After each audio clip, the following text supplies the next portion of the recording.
Here in New Zealand, catching up with a great Aussie. Hello, Ashleigh Stewart. How are you? I'm good, thank you, Paul. How are you? Known each other for a long time. We've probably had a little bit of a hiatus in the middle. How long have you been in New Zealand for?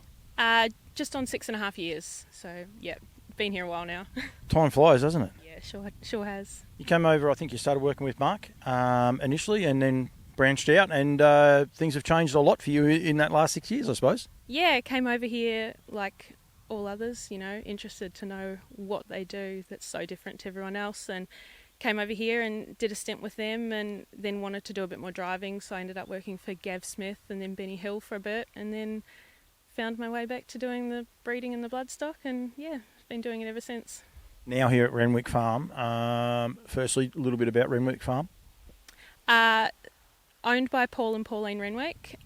Paul's been in the industry for a number of years, been on the New Brighton Club, and then which then became Addington and the Metropolitan, and he always had a passion for the horses, and so his passion sort of led him to breeding and getting involved down that road. And then yes, subsequently his daughter Nikki, she started preparing the horses, and then they were previously prepared by David Shadbolt and Adrian for quite a number of years, and then asked me to come on board, and yeah, here we are.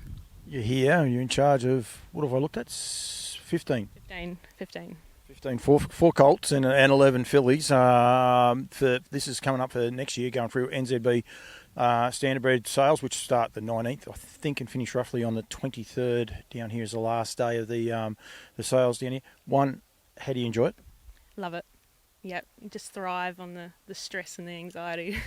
It's something about being a sales junkie in a way, isn't it? Because you're, I suppose, well, it's effectively 11 months really when you think about it. I mean, you start preparing them and things like that, but it's that last month people start coming in, having a second inspection and things like that, and then you get to sales day, and it is Christmas, but it's not Christmas for a lot of people. You can see the sweat running out, and a lot hinges on it, doesn't it?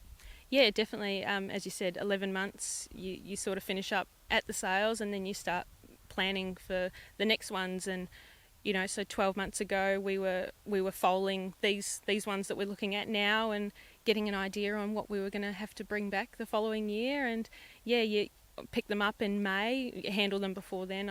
Went to Nebeliar and helped the girls with that, and started getting them in May, and then you got to get them through winter and do all that, and then the good weather starts to come, and yeah, you start to get excited getting ready for it. I'm over here, to promote the Cup and that, but I also do a lot of work for the guys at NZB Standardbreds, and I appreciate everything that they do for me over the year, promoting, trying to get that little, I suppose, edge, if you like, and trying to it's getting very, very competitive now. Do you enjoy that side of it as well? Like, I mean, you enjoy playing with the horses. Do you enjoy trying to market these horses and get them out there for people to see? Yeah, definitely. Just try to capitalise as much as we can on Facebook and Instagram, free advertising. But yeah, just always trying to take photos and videos wherever we can and market them as best as we can, to not just here to New Zealand buyers, but as well to Australian clients as well. And that's where it's become very, very big. I do work for NZB, I also do work for Nutrient, both sides of the ditch. It is such a competitive space now to be able to capitalise. A lot of Aussies love coming here, buying New Zealand horses. Half those like to leave them here in New Zealand. The other half like to take them back there and race them. It is such a competitive thing. Before I go too far, Facebook and your Instagram, are they just Renwick Farms? Yep, just Renwick Farms. Yeah, so make sure your people give those a call.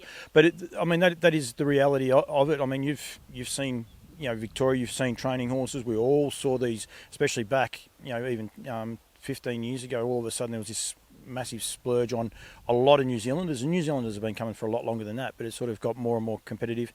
Now weanlings get bought from the sales, and yearlings get bought, and they're going backwards and forwards, so it is competitive, and I think it's somewhere where people have to lift the bar, and they really have to challenge themselves in promoting their horses.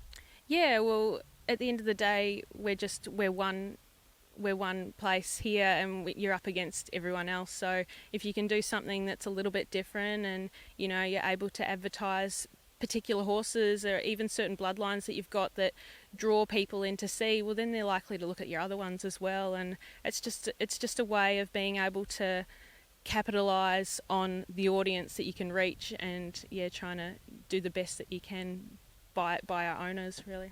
A lot of us will say That one wasn't even on my radar. It was just that it walked past, or I saw it in the box. And I never know necessarily how right or wrong the people are when they say that. But we all hear that story, and that's one of the things. I mean, you guys have got a large mob, so it makes it important that they might be coming to look at 2 or 3, but you've got to make sure you have those other ones out there and market those so people can see them as well. Yeah, definitely. I think we saw that firsthand this year. We had the horses in the barn at the sales, and Ken Brecken came down to look at a couple and walked past one and stopped and went back and had a look at her, and he came back 2 or 3 times and they ended up buying her. She definitely probably wasn't on their list to look at, but there was something about her that she really liked, and off she went. How do you market them? Like, do you put videos up and things like that on your socials, or just photos and regular updates? So we will do photos as per what we need to do for the sales, but just Facebook, Instagram, just stories, we'll be out and about, washing them, feeding them, doing whatever. You'd be surprised at what moments you can get during the day that you're able to just put out there, and people find it quite interesting. So we just try and do the best that we can with what we've got, and just get out there with my phone as best as I can, and do it that way. I was about to ask, what's this one that's going to knock my camera over? Because they do that a little bit too. Some of these horses.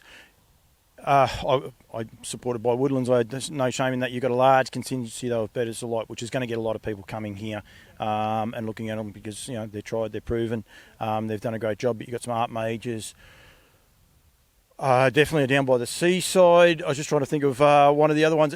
Vincent, Captain Crunch. I was close. Well, it was the same mob as well. So you've got a nice sprinkling, but pretty much a very, very large contingency of betters. Yeah, very, very strong Betters Delight draft. I think Paul's reasoning behind that is, you've seen what results you get from the sales from your Betters Delight, and that's what the market wants. So we just try to meet the market, and fortunately enough, he's in a position that he can do that. And we'll just go to the best and hopefully breed the best. And you told me just there before you move into the dark side, which is good. 3 trotters next year. Yes, which is it'll be good. We started off, we were going to have 1, and I was a bit worried. I thought, that'll be great, 1 to take on the Monday. But if we can get 3, that'd be even better. It's I'd like to hope that the market for the trotters is going to improve. So the stallions that we've sort of picked are hopefully going to meet that demand. But it'll be nice to have a few trotters sprinkled in there. She's a very inquisitive one, and my cameraman's not doing much of a job of keeping her out. People coming over here, hopefully from what I've done, I've been able to sell a bit of harness racing for Australians to come out, especially during the summer months. When do you start preparing these guys and getting them in? Because, your sales are middle of February. When do you start getting them in, when people can come and have a bit of a farm inspection? So Peter and I will start with them on the 6th of December, and they roughly do about, I think it's maybe 2 and a bit weeks, and then they'll have the Christmas, New Year time off. And then I'm not quite sure what day we're back, but early January we're back into it, and then hopefully have our photos done middle of January, and they'll be online pretty soon after that. So people are more than welcome to ring up, just come and see them. They're always around the barn. It doesn't take us much to get them in. We're more than happy to bring them in and have people see them. It's always good. People can see quite a few of the girls at the minute. I'm not even going to try and say which ones are which, but that is a bet is actually the one that is very camera proud, isn't she? Yes, she is. Yeah, first foal. She's a little bit shy early on, and my mum managed to work a bit of magic on her, and now she's everyone's best friend. She's gone too far. She's too friendly now. She doesn't even want to get out of the camera. Yeah, she went from being really quite timid, and now she's just like, I'll just get right in there. The other thing too, Ash, anyone comes over and wants to appreciate a good Australian accent, you haven't quite got the Kiwi accent, so it's all very, very good. Ash, thank you. Good luck. I reckon we'll be doing something early in the new year. We'll keep in touch with how they're going. But, well done to you. Beautiful farm, nice horses. And is that one lifting its leg at me? It was, wasn't it? It doesn't like me much at all. I encourage people to get out here and have a look at them. They're a beautiful bunch of horses. Yeah. Well, as I said, they'll be in from early December, and full steam ahead. So just get in touch, and we'll bring them out for you. Thanks, Ash. Thank you.